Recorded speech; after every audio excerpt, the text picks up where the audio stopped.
اور جب ان کے پاس اللہ کی طرف سے پیغمبر آخر الزماں صلی اللہ علیہ وآلہ وسلم آئے اور وہ ان کی آسمانی کتاب کی تصدیق بھی کرتے ہیں،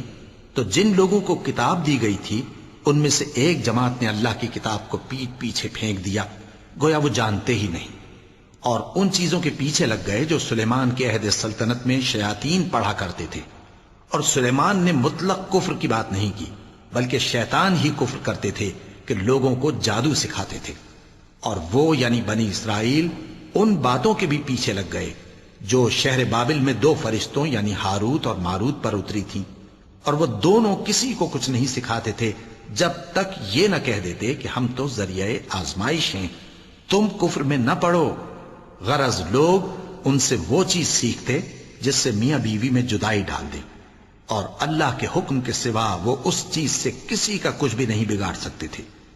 اور کچھ ایسے منتر سیکھتے جو ان کو نقصان ہی پہنچاتے اور فائدہ کچھ نہ دیتے،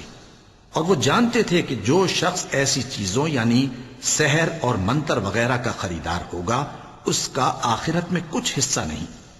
اور جس چیز کے عوض انہوں نے اپنی جانوں کو بیچ ڈالا وہ بری تھی، کیا اچھا ہوتا جو وہ اس بات کو جانتے، اور اگر وہ ایمان لاتے اور پرہیزگاری کرتے تو اللہ کے ہاں سے بہت اچھا صلہ ملتا، کیا اچھا ہوتا جو وہ اس سے واقف ہوتے۔ اے اہل ایمان،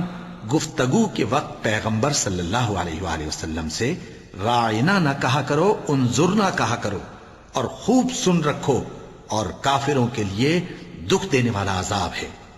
جو لوگ کافر ہیں، اہل کتاب یا مشرک، وہ اس بات کو پسند نہیں کرتے کہ تم لوگوں پر تمہارے پروردگار کی طرف سے خیر و برکت نازل ہو،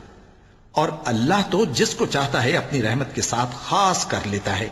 اور اللہ بڑے فضل کا مالک ہے۔